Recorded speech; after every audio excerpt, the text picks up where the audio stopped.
वो क्या करे ना कि मेहनत सफलता की कुंजी है, कि मेहनत सफलता की कुंजी है, और ये कुंजी सबके जीवन के लिए बेहद ज़रूरी है। तो हेलो प्यारे बच्चों, आज फिर मैं आपके सामने करंट के कुछ इंपॉर्टेंट क्वेश्चन लेके आया हूँ। तो आइए चलते हैं फर्स्ट क्वेश्चन की तरफ। हमारा फर्स्ट क्वेश्चन है, विश्व आर्थिक मंच का सतत विकास प्रभाव शिखर सम्मेलन 2021 कहाँ होगा? तो ये होगा भाई स्विट्जरलैंड में। आइए जान लेते हैं। विश्व आर्थिक मंच का वार्षिक सतत विकास प्रभाव शिखर सम्मेलन 20 से 23 सितंबर 2021 को जिनेवा स्विट्जरलैंड में होगा। इस वर्ष का आयोजन समावेशी रूप से पुनर्जीवित अर्थव्यवस्था पर जोर देगा। संयुक्त राष्ट्र महासभा शिखर सम्मेलन शेपिंग एवं equitable inclusive and sustainable recovery विषय के तहत आयोजित किया जाता है। यह सरकार, व्यापार और नागरिक समाज के लगभग सभी नेताओं का स्वागत करेगा, जो एक अधिक टिकाऊ और समावेशी भविष्य के लिए कार्यवाही करने और गति बनाने के लिए मिलकर काम करेगा। बैठक 4 अन्यान्वित क्षेत्रों की जांच करेगी और चल रहे परियोजना कार्यों को आगे बढ़ाने के उद्देश्य से समुदायों को एक साथ लाएगी।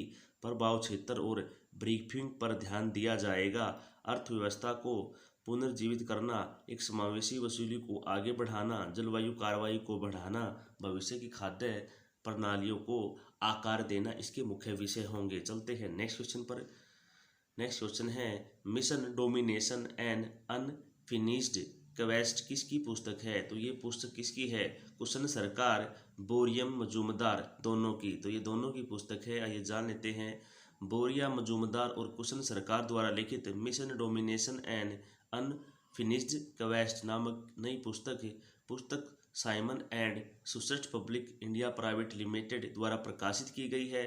पुस्तक कई भारतीय क्रिकेटरों के जीवन की घटनाओं जैसे ऋषभ पंत, रोहित शर्मा, शुभमन गिल, आर अश्विन, चेतेश्वर पुजारा की लघु कहानियों के बारे में बातें करती है। चलते हैं नेक्स्ट क्वेश्चन पर। नेक्स्ट क्वेश्चन है, बैटफील्ड किसकी पुस्तक है? तो बैटफील्ड पुस्तक है विश्राम बेड़कर की। ओके, किसकी पुस्तक है? विश्राम बेड़कर। अब जान लेते हैं विश्राम बेड़कर द्वारा बैटफील्ड नामक पुस्तक लिखी गई है, जिसका अनुवाद जेरी पिंटो द्वारा मराठी मूल रानागन से किया गया है। यह पुस्तक एक भारतीय पुरुष और एक जर्मन यहूदी महिला के बीच जहाज पर सवार रोमांस की कहानी है। दोनों द्वितीय विश्व युद्ध से पहले यूरोप से भाग गए थे। चलते हैं नेक्स्ट क्वेश्चन पर। AIDS book A publishing memoir in the time of Covid किसकी पुस्तक है? तो ये पुस्तक है भाई रितु मेनन की। आइए जान लेते हैं।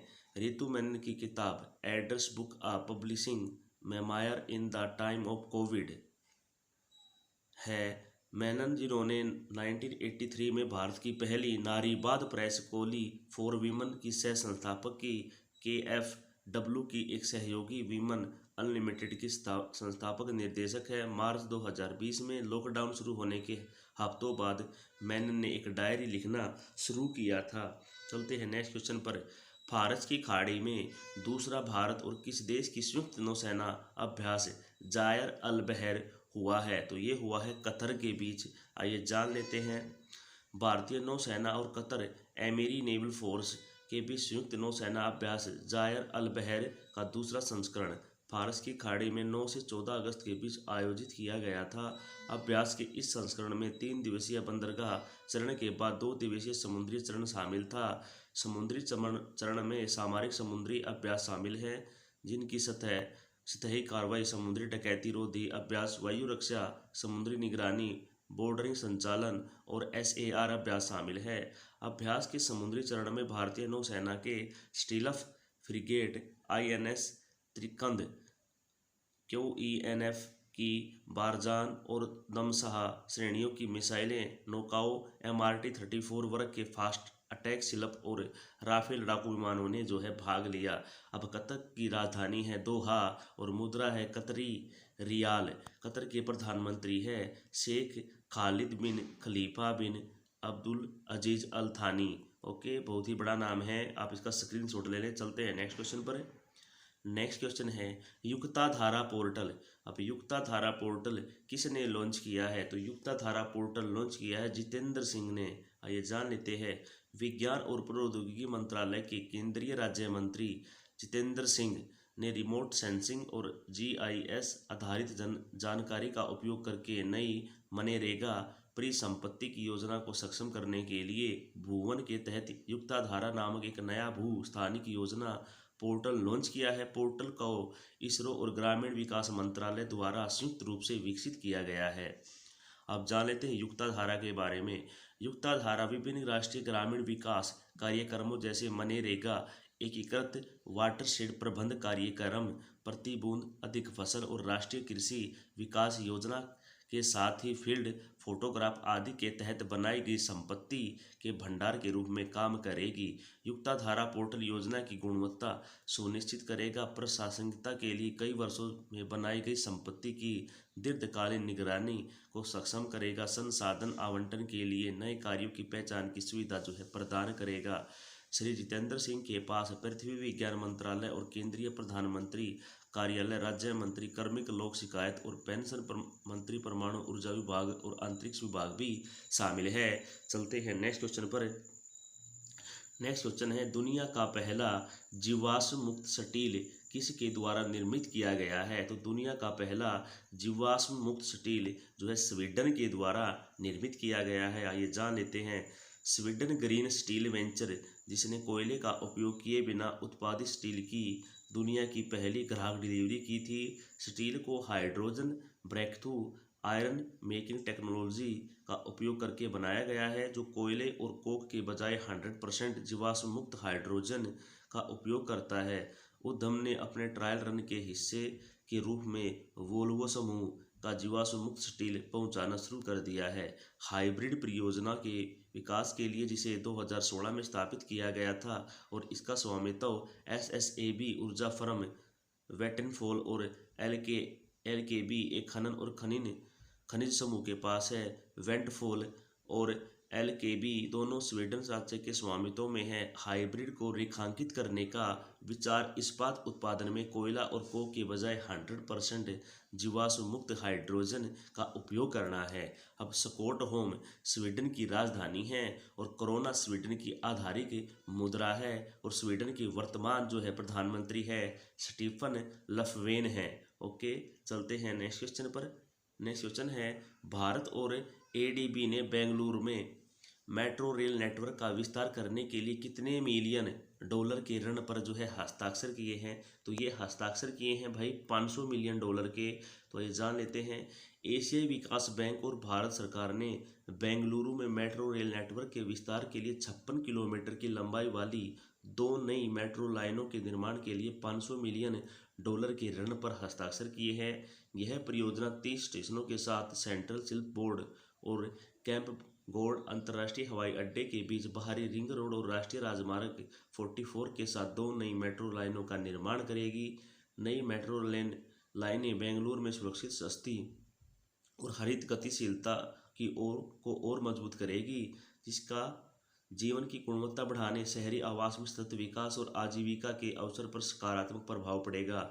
अब एडीबी के अध्यक्ष है मसात्सुगु असाकावा और मुख्यालय है मनीला, फिलीपींस में। ओके, चलते हैं नेक्स्ट क्वेश्चन पर। नेक्स्ट क्वेश्चन है हमारा यूएन वुमेन्स ने अमृत महोत्सव श्री शक्ति चैलेंज 2021 लॉन्च करने के लिए किसके साथ समझौता किया है? तो ये समझौता किया है MyGov के साथ, MyGov के साथ। तो ये आइए जान लेते हैं। इलेक्ट्रॉनिक्स और सूचना प्रौद्योगिकी मंत्रालय के तहत MyGov और संयुक्त राष्ट्र महिला ने अमृत महोत्सव श्री शक्ति इनोवेशन चैलेंज 2021 को लॉन्च करने के लिए हाथ मिला लिया है। इस चुनौती का उद्देश्य महिला उद्यमी द्वारा महिला सुरक्षा और अधिकार से संबंधित प्रौद्योगिकी समाधानों को प्रोत्साहित करना है। यह पहला नारी सशक्तिकरण को बढ़ावा देने और महिलाओं को उनकी पूरी अक्षमता हासिल कराने में मदद करने के लिए सशक्त करेगा। अमृत महोत्सव श्री शक्ति चैलेंज 2021 को मल्टी पार्टनर ट्रस्ट फंड कार्यक्रम के तहत लागू किया जा रहा है। MyGov के बारे में भारत सरकार का नागरिक केंद्रीय मंच है जो लोगों को सरकार से जुड़ने और सुशासन की दिशा में योगदान करने का अधिकार देता है। माई गवर्नमेंट ऑनलाइन प्लेटफॉर्म का उपयोग करके सरकार को आम नागरिक के करीब लाता है, जिससे भारतीय समाज के आर्थिक परिवर्तन में योगदान के अंतिम लक्ष्य के साथ विचार और विचारों के स्वास्थ्य आदान प्रदान के लिए एक इंटरफेस तैयार होगा।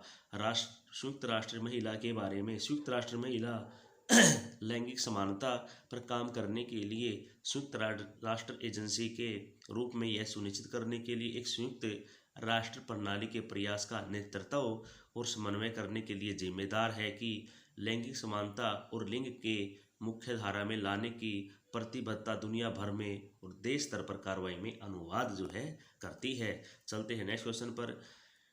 किस आईआईटी ने विकसित किया पहला स्वदेशी मोटर चलित व्हील चेयर नियोबोल्ट? तो नियोबोल्ट जो है किसने किया है? तो ये किया है आईआईटी मद्रास ने। ये जान लेते हैं। आईआईटी मद्रास ने नियोबोल्ट नाम से भारत का पहला स्वदेशी मोटर चलित व्हील चेयर वाहन विकसित किया है, जिसका उपयोग न केवल सड़कों पर बल्कि असमान इलाकों में भी किया जा सकता है। इसकी अधिकतम गति 25 किलोमीटर प्रति घंटा है।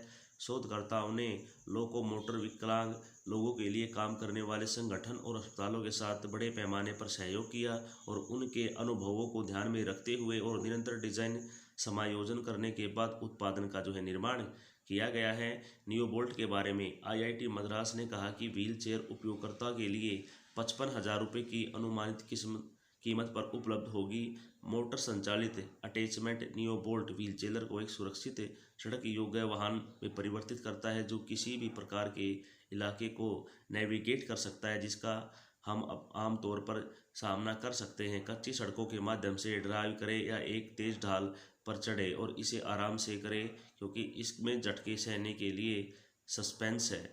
वह लिथियम आयरन बैटरी द्वारा संचालित है और प्रति चार्ज 25 किलोमीटर तक की यात्रा कर सकता है। यह व्हील चेयर उपयोगकर्ता को कार, ऑटो रिक्शा या संशोधित स्कूटरी की तुलना में भारी, गतिशील है, सुविधाजनक, सुरक्षा और कम लागत वाले मोड के साथ सशक्त जो है इसको बनाता है। चलते हैं नेक्स्ट क्वेश्चन पर। राष्ट्रीय मुद्रीकरण पाइपलाइन का शुभ आरंभ किसने किया है? तो ये किया है हमारी वित्त मंत्री ने। ये जान लेते हैं। केंद्रीय वित्त और कोऑपरेटिव मामले की मंत्री निर्मला सीतारमण ने केंद्रीय मंत्रालय और सार्वजनिक क्षेत्र की संस्थाओं की संपत्ति मुद्रीकरण पाइपलाइन, राष्ट्रीय मुद्रीकरण पाइपलाइन शुरू की है। एसेट मुद्रीकरण का अर्थ है सरकार या सार्वजनिक प्राधिकरण के स्वामित्व वाली संपत्ति का एक निजी क्षेत्र की इकाई को अधिगम या आवधिक विचार के लिए सीमित अवधि का लाइसेंस पट्टा देना। राष्ट्रीय मुद्रीकरण पाइप एमएमपी क्या है? राष्ट्रीय मुद्रीकरण पाइप विभिन्न बुनियादी ढांचों मंत्रालयों के तहत संपत्ति और संपत्ति वर्ग की सूचीबद्ध करता है, जिनका मुद्रीकरण समय के साथ किया जाएगा, यानी संपत्ति का मुद्रीकरण होगा।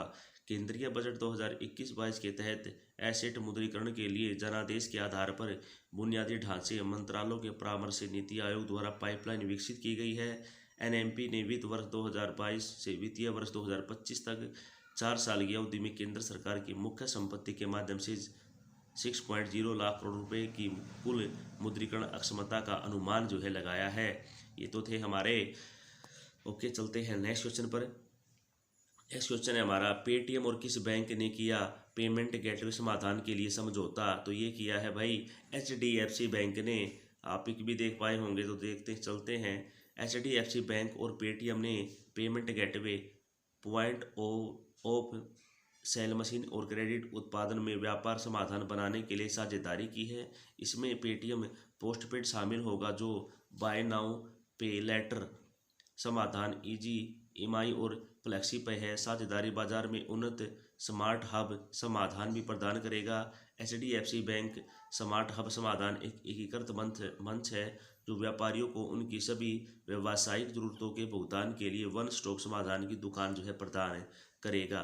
ओके, बाकी आप इसका स्क्रीनशॉट ले लें। ओके, कई बार बता भी चुका हूँ HDFC बैंक के बारे में। इसके मुख्यालय जो सारी चीज़ इसमें दे रखी है, आप इसका स्क्रीनशॉट जरूर ले लें। चलते हैं नेक्स्ट क्वेश्चन पर। तमिलनाडु भाजपा नेता ला गणेशन को कहाँ का राज्यपाल नियुक्त किया गया है? तो इनको नियुक्त किया गया है मणिपुर का। ये जान लेते हैं। तमिलनाडु के वरिष्ठ भाजपा नेता ला गणेशन को 23 अगस्त 2021 से मणिपुर के नए राज्यपाल के रूप में नियुक्त किया गया है। यह पद 10 अगस्त 2021 को नजमा हेपतुल्ला की सेवानिवृत्ति के बाद खाली पड़ा था। तब से सिक्किम के राज्यपाल गंगा प्रसाद इस पद का अतिभार जो है प्रभार संभाल रहे थे। मणिपुर के मुख्यमंत्री हैं N Biren Singh. Okay, next question है विश्व जल सप्ताह 2021 कब से कब तक जो है मनाया गया? तो ये मनाया गया भाई 23 अगस्त से 27 अगस्त तक। ओके, विश्व जल सप्ताह जो है मनाया गया। आइए जान लेते हैं। विश्व जल सप्ताह वैश्विक जल मुद्दों को और अंतर्राष्ट्रीय विकास से संबंधित चिंताओं को दूर करने के लिए 1991 में स्टॉकहोम अंतर्राष्ट्रीय जल संस्थान द्वारा आयोजित एक वार्षिक कार्यक्रम है। विश्व जल सप्ताह 2021 का आयोजन 23 से 27 अगस्त तक पूरी तरह से डिजिटल प्रारूपों में किया गया। विश्व जल सप्ताह 2021 की थीम बिल्डिंग रिलीजियंस फोस्टर है। सभी प्रतियोगी परीक्षाओं के लिए महत्वपूर्ण है भाई। SIWI के कार्यकारी निदेशक है टोगरीन होलमग्रेन और मुख्यालय है स्टॉकहोम स्वीडन में। ओके, तो ये तो थे हमारे आज के कुछ इम्पोर्टेंट क्वेश्चन। तो क्वेश्चन कैसे थे हमें कमेंट बॉक्स में ज़रूर बताएं और हमें आपकी कमेंट बॉक्स का इंतज़ार रहता है। तो प्यारे बच्चों कमेंट ज़रूर करें। ओके, तो कल फिर मिलते हैं एक नई वीडियो के साथ। तब तक के लिए बाय बाय।